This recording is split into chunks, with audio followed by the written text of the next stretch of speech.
Ciao a tutti, oggi vi faccio vedere questi due smartphone di Vivo, Y21S, questo nella colorazione blu, e Y33S, questo nella colorazione azzurra.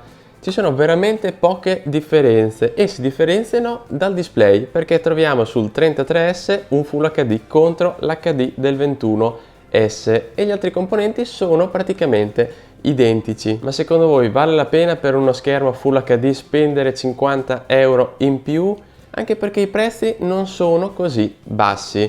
Ma partiamo dall'unboxing, confezione di vendita praticamente identica, con all'interno il caricatore da 18 watt su entrambi, cavo ovviamente Type-C, e l'unica differenza qui troviamo sul 33S, quello tra virgolette più costoso, la custodia in silicone, graffettina per la SIM, e ci sono anche le cuffie con il cavo che non fanno mai male, una dotazione in più è sempre comoda, e su entrambi troviamo la pellicola già preapplicata, anche se di bassa qualità e si graffia molto facilmente. Esteticamente sono molto carini, guardate che bellissimi effetti di luce creano questi smartphone. Ormai tutte le case produttrici si sbizzarriscono con i colori, perché ormai gli smartphone sono praticamente tutti uguali, e la colorazione più carina è questo azzurro. A mio parere è possibile acquistarlo anche nel 21S e ha questi colori azzurri, poi guardate, tendente al viola, rosa, direi molto interessante. Questa colorazione è anche leggermente ruvida e quindi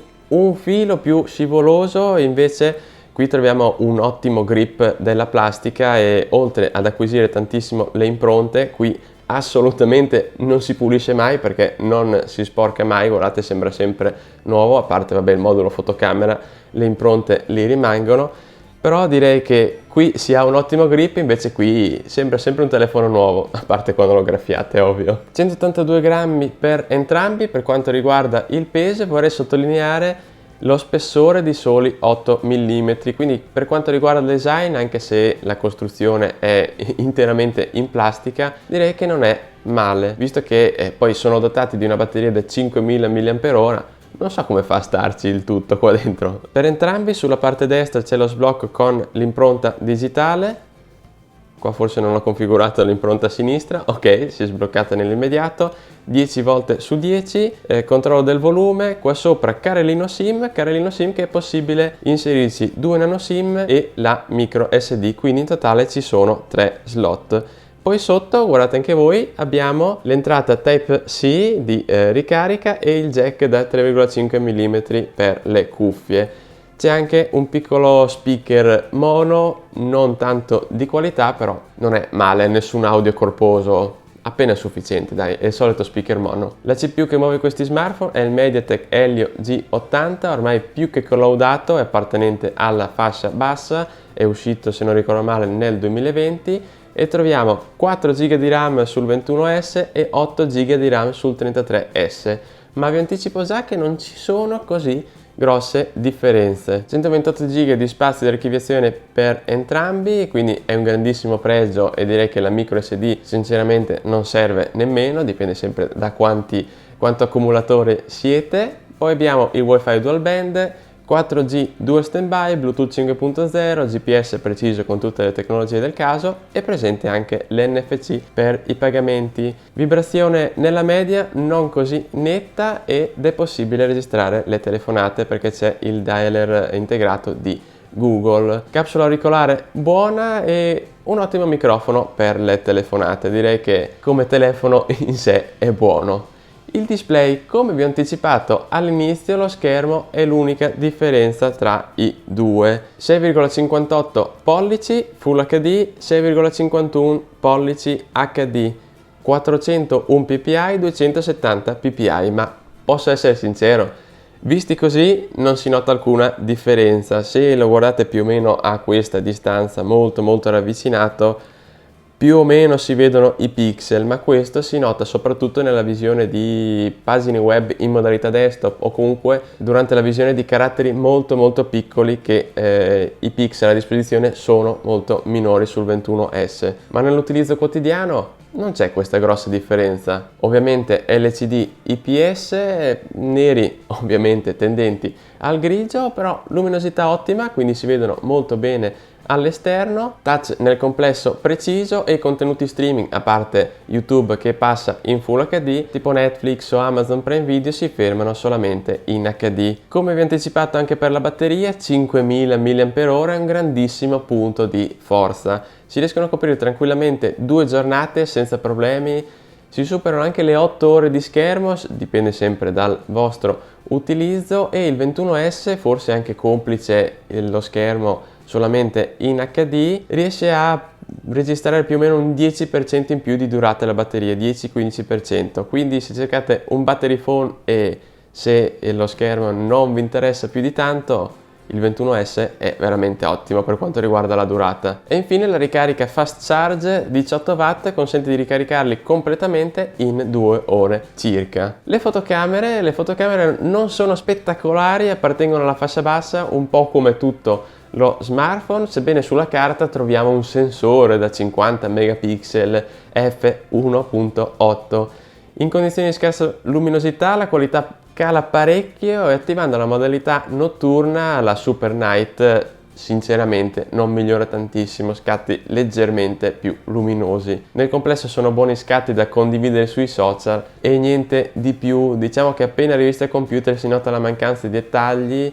Ovviamente questo ne sto parlando in presenza di scarsa luminosità, anche se la messa a fuoco è piuttosto rapida. Avete visto anche voi un po' di scatti effettuati all'acquario di Genova, proprio lì ho effettuato anche vari scatti confronto tra uno e l'altro, direi che sembra lo stesso sensore, infatti al chiuso la qualità cala un pochino. Gli altri sensori sono da 2 megapixel per quanto riguarda quello macro, per gli scatti ravvicinati a 4 cm, e l'altro da 2 megapixel è per ricreare l'effetto profondità. Anteriormente qui c'è una piccola differenza, 16 megapixel contro gli 8 megapixel di quello più economico. Non si notano particolari differenze se non il campo visivo leggermente più ristretto sul 16 megapixel, ma è sempre consigliabile effettuare scatti o foto di gruppo con buona luce. E devo dirvi una cosa, sinceramente preferisco la cam anteriore del 21S, sebbene sia solamente da 8 megapixel, perché l'angolo di visione è molto più ampio. Video cambia tantissimo tra uno e l'altro, secondo me è solamente un'ottimizzazione software. Video Full HD su entrambi con una qualità discreta, dove risultano nettamente stabilizzati sul 33S, anche se l'angolo di registrazione è molto più ristretto perché deve stabilizzare il tutto. Video assolutamente più bilanciati sul 33S e assolutamente bocciati sul più economico. Guardate anche voi, li ho proprio confrontati side by side e c'è una differenza abissale. Arriviamo al succo. Come vanno questi smartphone? Direi bene, ma non benissimo, soprattutto nell'apertura dei vari programmi, dove impiega qualche secondo in più nell'apertura, ma comunque è un telefono utilizzabile in qualsiasi ambito, dai social alla visione di contenuti video e dal gaming anche. Qualche piccola difficoltà nello scroll dei social e nella navigazione web tra le pagine più pesanti, dove il piccolo scatto è sempre dietro l'angolo. Anche per creare contenuti social, diciamo che nella creazione di stories, vi faccio un esempio, dovete condividere un video, quando andrete a inserirci un testo o anche una GIF va assolutamente in tilt. Direi che è molto faticoso effettuare tutto questo. Penso sia solamente un problema di ottimizzazione, non perché potenza non ce n'è, però vi avverto che come creazione di contenuti social, visione di contenuti social e quant'altro, dai, non è male. La versione del sistema operativo è la FunTouch 11.1 basata su Android 11, quindi qui non è assolutamente male. Per quanto riguarda gli aggiornamenti, in 2 mesi ho già ricevuto 2 o 3 aggiornamenti e ci sono anche buone personalizzazioni, come anche le gesture comode, launcher forse un pochino troppo scarno, ma anche essa presenta qualche piccolo lag. Il multitasking, sebbene uno sia dotato di 4 GB e l'altro 8 GB, non cambia di molto, e le applicazioni, una volta aperte che rimangono in background, risultano pronte all'uso. Direi che non c'è questa grossa differenza, forse un refresh in più sull'Y21S, ma direi che nell'utilizzo quotidiano non è male. se lasciate tutte le applicazioni in background, almeno le applicazioni più utilizzate, si aprono nell'immediato. In gaming non ci sono problemi, basta tenere qualche secondo in più il caricamento di una partita, come per esempio Real Racing 3, settaggi video bassi ma nel complesso molto fluido. Infine è presente anche la modalità ultra gioco per bloccare le notifiche, per avere una piccola barra laterale a portata di mano con i comandi rapidi, questo durante il gaming. Direi che ci siamo dilungati anche troppo, arriviamo proprio alle conclusioni. L'unica differenza che vi ho anticipato anche all'inizio la fa il display.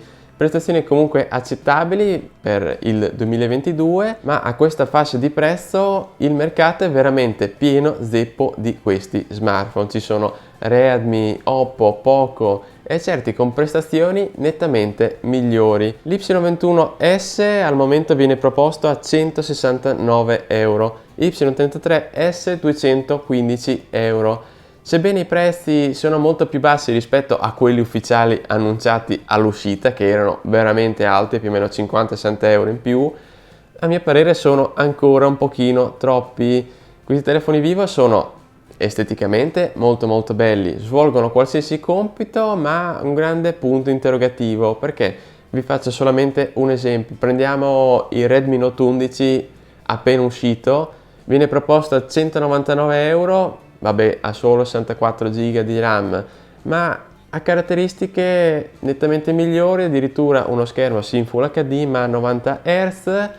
Io comunque, se avessi a disposizione 200 euro, andrei su Redmi o Poco, sarà perché sono un amante delle varie personalizzazioni di Xiaomi, e guardando alla lunga i componenti hardware sono leggermente migliori rispetto a questi, anche se, ripeto, con questi qui non mi sono trovato male.